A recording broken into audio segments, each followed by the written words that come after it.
If your Malibu is randomly blowing fuses, and what I mean by that is in the last year, as you can see, I blew this fuse 4 times. I just kept upsizing it because I couldn't find anything wrong or anything obvious.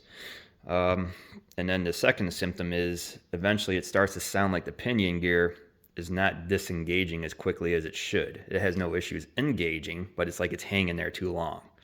So that started pointing towards either the BCM might start be going out, which is why I got the oscilloscope. I watched the crank signal from the BCM to the crank relay in this fuse box. That signal looked fine, so the BCM doesn't look like it's failing or trying to hold the starter in too long. The fuses kept blowing, so now the question is the how and the why. I couldn't measure. Over here you see the starter wire. That's the one that kicks the starter on. That one to ground was perfectly fine. There was no continuity to ground or couldn't really find any other shorts. So now I needed to divide up the circuit because there's definitely something wrong. Pull the fuse box apart, start looking for that purple wire. As you can see, it's right there. The purple wire going to ground, still nothing. So then I started thinking, I've been running in a lot, this is what, 14-year-old car, 2011, in years 2025 now. There's got to be 2 wires that rub together in a harness, which is the most common failure mode that I'm starting to see on a lot of these older vehicles that really, stump a lot of mechanics. So now we get into what's the most obvious path.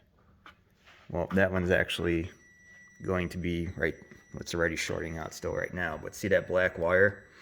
That black wire is the only wire that I could think of that would really carry the current if the purple and the black were rubbing together in the harness over a long period of time.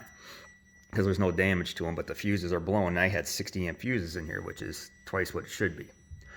So then, now you have to go through the loom. As you can see, just a little bit of movement to stop shorting. So, as you can hear it. So that's why my starter was getting stuck. When the engine started cranking and jumping around, just a tiny little bit of movement caused it to short out, and it would keep the starter engaged a little bit longer. So now we're going to go through and have to repair this harness, but that's how we got to this problem. Now, and also to help me troubleshoot it, I got my coworker over here to make it like work, helping me, because it's kind of like asking my coworker, hey, what's the next step to diagnose this?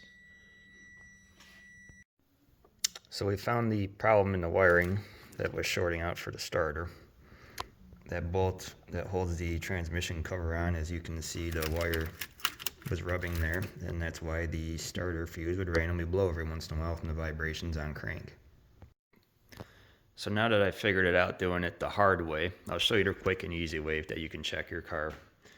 That black wire runs to the strut tower, so connect there. Doesn't matter if the battery's connected. Multimeter continuity mode. And then the starter wire, unplug it, connect into the terminal, and then all you got to do is just come down and wiggle the harnesses, and you'll eventually find where the 2 wires are rubbing together if you got the same issue with the fuses randomly blowing like 4 times a year.